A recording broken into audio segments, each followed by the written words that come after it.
ஆண்டவராக இயேசு கிறிஸ்துவின் நாமத்தில் என் அன்பின் வாழ்த்துக்கள். இந்த நாளிலேயும் உங்களை சந்திப்பதில் மகிழ்ச்சி அடைகிறேன். இந்த நாளில் நாம் தியானிக்க போகிற வேத வசனம் ஏசாயா தீர்க்கதரிசன புத்தகம் 55ஆம் அதிகாரம் 5ஆம் வசனம். அவர் உன்னை மேன்மைப்படுத்தி இருக்கிறார். அவர் உன்னை மேன்மைப்படுத்தி இருக்கிறார். நீ அறியாத ஜாதி உன்னிடத்தில் வரும்படி உன்னை கர்த்தர் ஜனங்களுக்கு நடுவில் மேன்மைப்படுத்தி இருக்கிறார். சில நேரங்களில் ஆண்டவர் நம்மை ஆசீர்வதித்திருப்பது நமக்கு தெரியாமலேயே இருக்கிறது. சில நேரங்களில் ஆண்டவர் நம்மை உயர்த்தி வைத்திருக்கிற நன்மைகளை நாம் அனுபவிக்காமலே இருக்கிறோம். எப்படி என்றால், பரலோகத்தின் தேவனை, பரிசுத்தமுள்ள ராஜனை, அண்ட சராசரங்களை உண்டாக்கினவரை, சர்வ வல்லவரை, சர்வ சிருஷ்டிக்கும் எஜமானரை சொந்தமாக்கி வைத்திருக்கிறோம். We belongs to our holy God. He makes us righteous to worship Him. நாம் தேவாதி தேவனை சார்ந்தவர்களாக இருக்கிறோம். அவரை ஆராதிப்பதற்காக நம்மை உருவேற்றி வைத்திருக்கிறார். நம்மை மேன்மைப்படுத்தி வைத்திருக்கிறார். என்ன மேன்மை?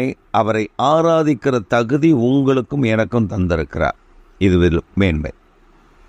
அவர் இரத்தத்தினால் கழுவப்பட்ட பிள்ளைகள் அவருடைய பிள்ளைகள் என்ற அதிகாரத்தை தந்திருக்கிறார். இது இரண்டாவது மேன்மை. இது எவர்கள் தேவனுடைய ஆவியினால் நடத்தப்படுகிறார்கள் அவர் தேவனுடைய புத்திரர் எனப்படுகிறார்கள் அப்படின்னு சொல்லப்பட்டிருக்கு. அப்படா பரிசுத்த ஆவியானவர் நமக்குள்ளே வாசம் பண்ணுகிற அந்த கிருபையை நமக்கு தந்திருக்கிறார். அது மூன்றாவது மேன்மை.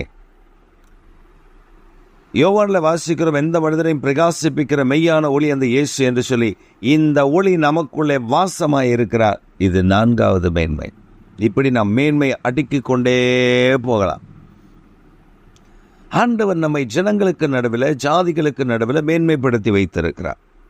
நாம் என்ன நினைக்கிறோம்? ஒரு கார், ஒரு பங்களா, நம்ம வீட்டு வாசலில் 2 வேலைக்காரர்கள், அந்த பணங்கள் கத்தையே அப்படி வீடு ஃபுல்லாக அந்த பீரோவில் எல்லாம் அடுக்கி இருந்தால் இது மேன்மை இல்லை. பிரியமான கர்த்தருடைய பிள்ளைகளை, அதெல்லாம் மேன்மை. பணம் தேவை, வேணும். பணம் நமக்கு வாழ்வாதாரத்துக்கு பணம் வேண்டும். ஆனால் அதுவே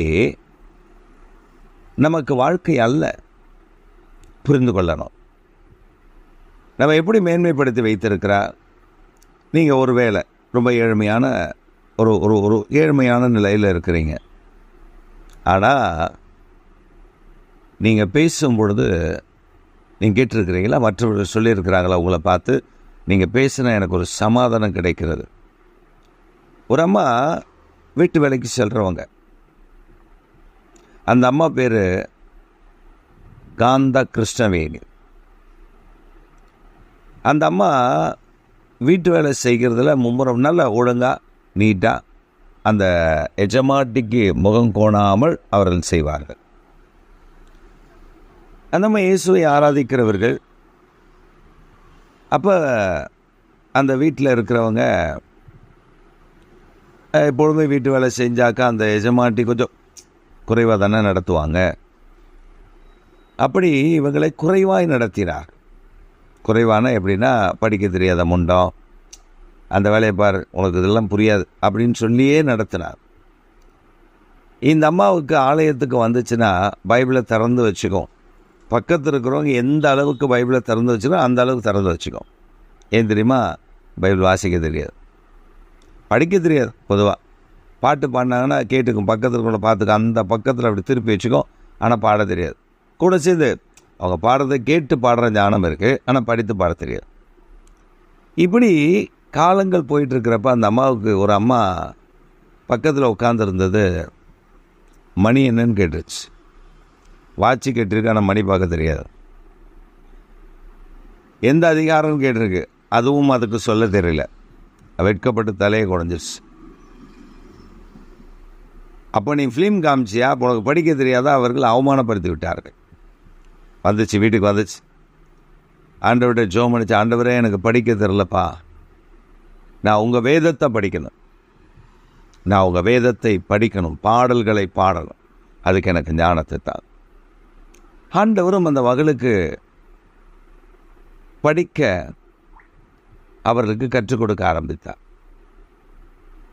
எழுத படிக்க அவர்களுக்கு சொல்லிக் கொடுக்க ஆரம்பித்தார். இவங்க கேட்டது தமிழில் மட்டும் படிக்கிறது கேட்டாங்க. ஆனால் ஆண்டவர் அதிகாலையில் 3 மணிக்கு அவர்களை எழுப்பி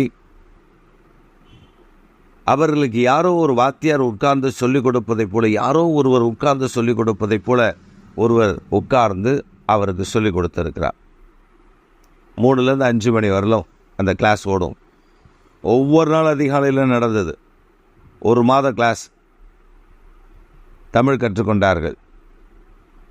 அப்புறம் எக்ஸ்ட்ரா ஆக்டிவிட்டியாக இங்கிலீஷும் கற்றுக் கொடுக்கப்பட்டது, கற்றுக்கொண்டார்கள்.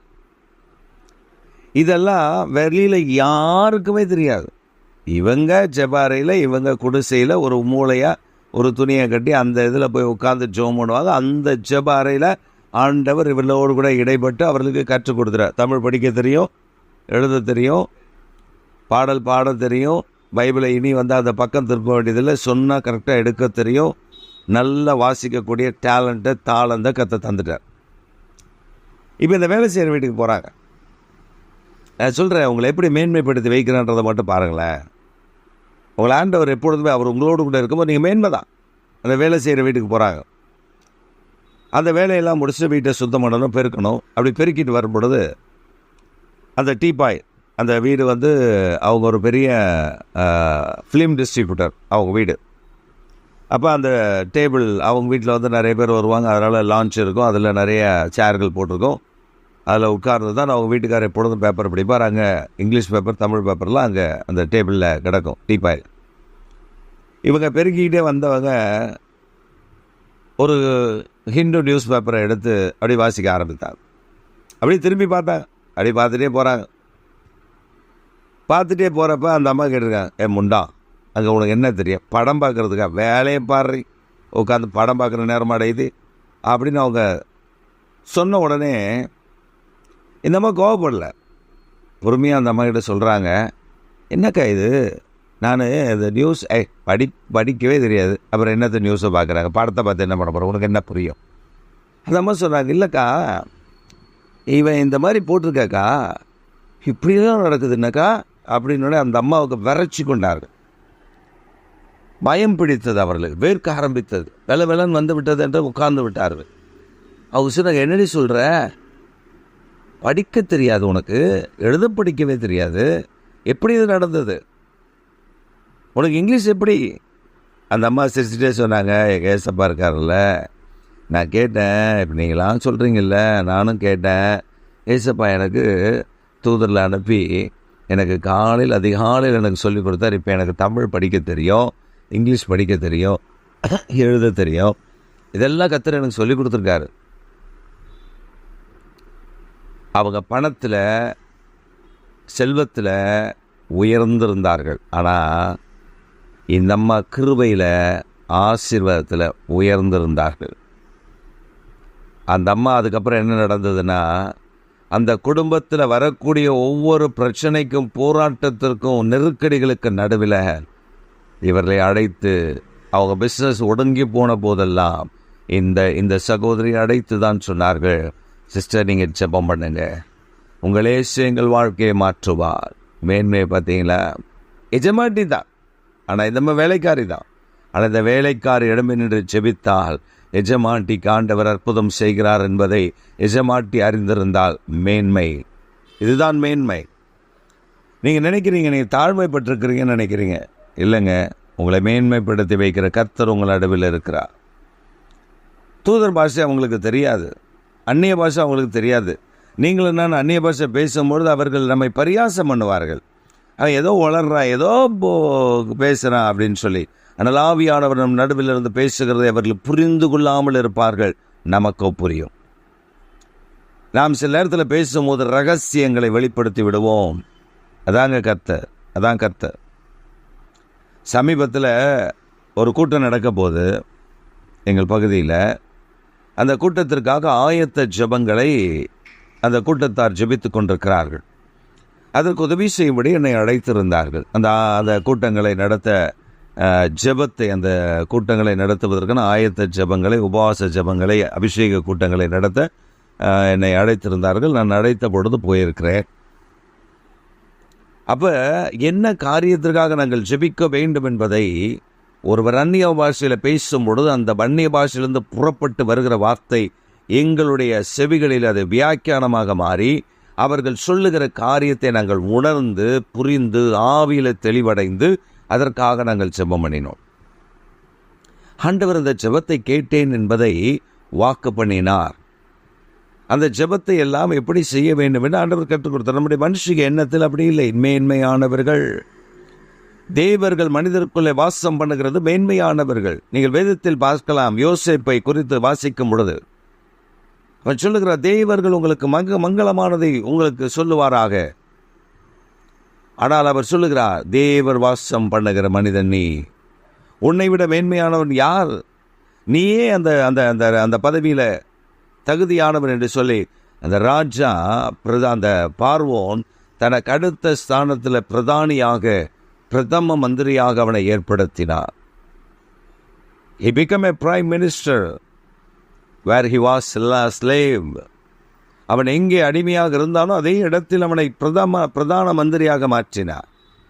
இதுதான் நம்முடைய கர்த்தர் மேன்மைப்படுத்துகிறது. அடிமையாக இருந்தவன் அரசாளும்படி உயர்த்தப்பட்டார். தாவீதுடைய வாழ்க்கையில் வந்து பாருங்கள்.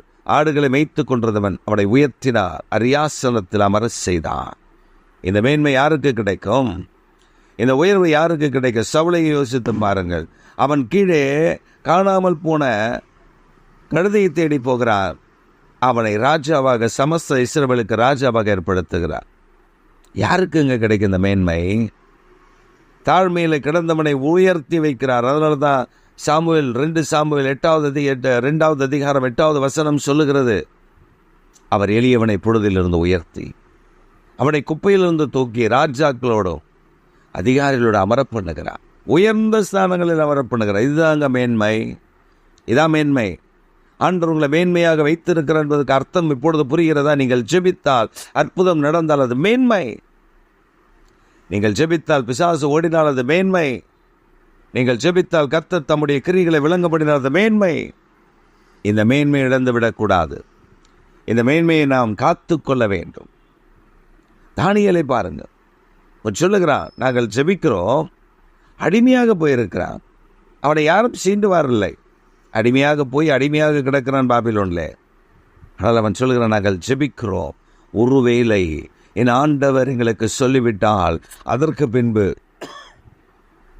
இந்த தேசத்தில் இருக்கிற கல்தேயரையோ ஜோசியக்காரரையோ மற்ற எவரையும் அடித்து விடாதிருங்கள்.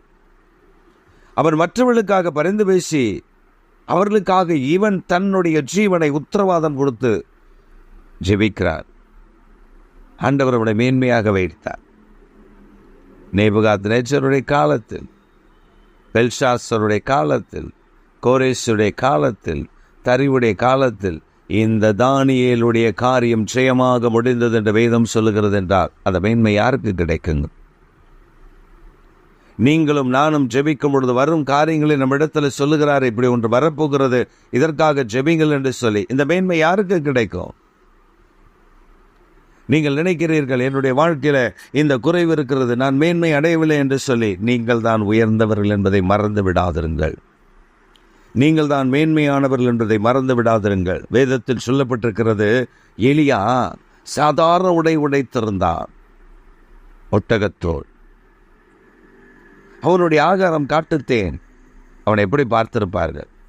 அருவருப்பாக பார்த்திருப்பார்கள். காட்டுப்பூச்சி என்று சொல்லியிருப்பார்கள். இவன் பிச்சைக்காரன் என்று சொல்லியிருப்பார்கள், பரதேசி என்று சொல்லியிருப்பார்கள். whatever the people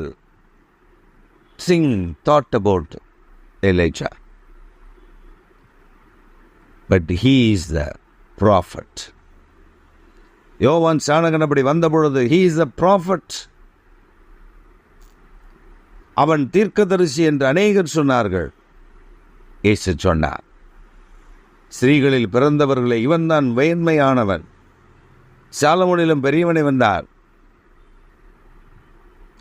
எலியாவிலும் பெரியவனை வந்தார். ஆனால் அவ்வளவு மேன்மையை கர்த்தர் வைத்திருந்தார். உன்னை மேன்மையாக வைத்திருக்கிறார். நீ சோர்ந்து போயிருக்கிறாயா? கலக்கத்தோடு இருக்கிறாயா? ஆசீர்வாதம் உயர்வு என்பது பணத்தில் அல்ல, குணத்தில் இருக்கிறது. ஆசீர்வாதம் மேன்மை உயர்வெல்லாம் உன் குணத்தில் இருக்கிறது. கர்த்தர் உனக்கு தந்திருக்கிற மேன்மை அதுதான். உன்னை மேன்மையாக வைத்திருக்கிறார். வைப்பேன் என்று சொல்லவில்லை, வைத்திருக்கிறார்.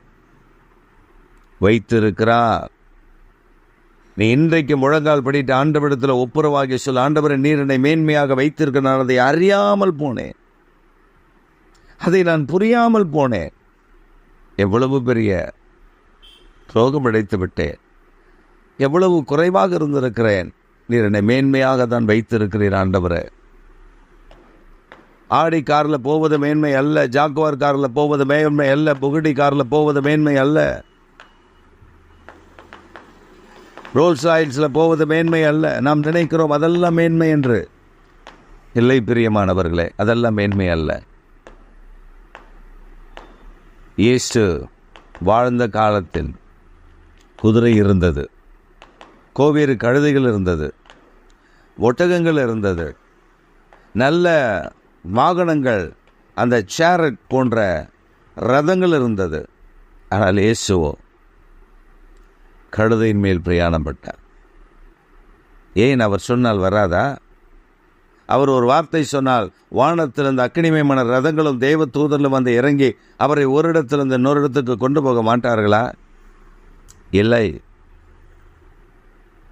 அவர் தன்னுடைய ஜனங்கள் தன்னை பின்பற்றுகள் எவ்வளவு மேன்மை என்பதை காண்பிப்பதற்காக அவர் அவ்வளவு தூரம் அப்படி பிரயாணப்பட்டிருந்தால், சில கிராமங்களில் ஏழைகள் சுகமாகி இருக்க மாட்டார்கள், சில வியாதிகள் சுகமாகி இருக்காது. அவர் போகிற வழிகள் எல்லாம் சுகமாகி கொண்டே இருந்தார்கள் ஜனங்கள். இதை உதாரணமாக எழுதி வைக்கப்பட்டிருக்கிறது. குருடர்கள் பார்வையடைந்தார்கள், செவிடர்கள் கேட்டார்கள், குஷ்டரோகிகள் சுகமடைந்தார்கள். அவர் ரதத்தில் போய் ரதத்தில் வந்திருந்தால் ஒரு ஏழையும் அவர் சந்தித்திருக்க வாய்ப்பில்லை. தேவனுடைய பிள்ளைகளே, ஒன்றை அறிந்து கொள்ளுங்கள், நீங்கள் மற்றவர்களை காட்டிலும் மேன்மையானவர்கள். சிஸ்டர், பிரதர், எனக்காக ஜெபியுங்கள் என்று சொல்லி ஒருவர் உங்களை பார்த்து கேட்கிறார்கள் என்றால் அதை விட மேன்மை வேற என்னங்க வேணும் உங்களுக்கு? நீங்கள் ஜெபித்தா கர்த்தர் கேட்கிறார் என்று அவர்கள் நம்பினால் அதை விட உயர்வு வேற என்ன? ஒரு பக்தன் பாடுகிறார், பல கோடி வார்த்தைகள் நான் கேட்ட பொழுதும் நீர் பேசின ஒரு வார்த்தை போதும். ஆண்டவர் நம்மிடத்தில் இருக்கிறார் என்கிற ஒரு நிச்சயம் போதுங்க, நாம் ஜெயிக்க முடியும். உன்னை மேன்மையாக வைத்திருக்கிறார். இன்றைக்கு கண்ணாடிக்கு முன்பாக நின்று சொல், கர்த்தர் என்னை மேன்மையாக வைத்திருக்கிறார். நான் என்னை குறைந்து போக விடலை, என்னை மேன்மையாக வைத்திருக்கிறார். எத்தனை அருமையான ஆண்டவர்! உன்னை தேடி ஜாதிகள் வரும் என்று சொல்லியிருக்கிறார். அந்த அளவு கொண்ட மேன்மை, குறைவாக இல்லை. உன்னை மேன்மைப்படுத்தி இருப்பதினால் படிக்கிற இடத்துல நீ மேன்மை, வேலை செய்கிற இடத்தில் நீதான் மேன்மை, ஊழியம் செய்கிற இடத்தில் நீதான் மேன்மை. நீ எந்த நிலையில் இருந்தாலும் அந்த நிலையில் கர்த்தர் உன்னை மேன்மையாக வைத்திருக்கிறார். உனக்கு மேல் அதிகாரிகள் இருக்கலாம், அதற்கு மேல் உயர்ந்த மனிதர்கள் இருக்கலாம், பணம் படைத்தவர்கள் இருக்கலாம், பதவியில் அதிகாரம் படைத்தவர்கள் இருக்கலாம். ஆனால் அவர்கள் எல்லாரையும் காட்டிலும் நீதான் மேன்மையானவன். ஏனென்றால் இயேசு கிறிஸ்துவை சொந்த இரட்சக அறிந்திருக்கிறவரும், இயேசு கிறிஸ்துவை தனக்குள்ளே வைத்திருக்கிறவரும், இயேசு கிறிஸ்துவின் நாளை அபிஷேகம் பண்ணப்பட்ட தேவனுடைய பிள்ளை என்ற ஸ்தானத்தை பெற்றிருப்பதும் நீதான். அதனால் நீதான் மேன்மையானவன். கலங்காதிருங்கள். உங்கள் கவலைகளை அவர் மேல் வைத்து விடுங்கள், அவர் காரியத்தை வாய்க்க பண்ணுவார். உன்னை எவ்வளவு மேன்மையாக வைத்திருக்கார் என்பதை இனி வருகிற நாட்களில் காண்பாய். இந்த கண்ணோட்டத்தோடு பாருங்கள், கர்த்தர் உங்களை எவ்வளவு உயர்த்தி உங்கள் ஜாதிக்கு நடுவில் வைத்திருக்கிறார், ஜனங்களுக்கு நடுவில் வைத்திருக்கிறார், கோத்திரங்களுக்கு நடுவில் வைத்திருக்கிறார் என்பதை அறிந்து கர்த்தரை துதியுங்கள், உயர்த்துங்கள். தேவனுடைய நாமம் உங்கள் மூலமாய் உயர்த்தப்படட்டும். எங்கள் சர்வ வல்லமுள்ள தேவனை, எங்கள் நித்திய பிதாவே, இந்த செய்தியை கேட்டுக்கொண்டிருக்கிற அருமையான பிள்ளைகளை நீர் ஆசீர்வதியும். அவர்களை நீர் மேன்மையாக வைத்திருக்கிற என்பதை அறியாமலே அவர்கள் வாழ்ந்து கொண்டிருக்கிறார்கள். நீர் அவர்களை மேன்மையாக உயர்ந்த நிலைமையில் வைத்திருக்கிற என்பதை இப்பொழுது நீர் அறிந்து கொள்ள உதவி செய்வீராக.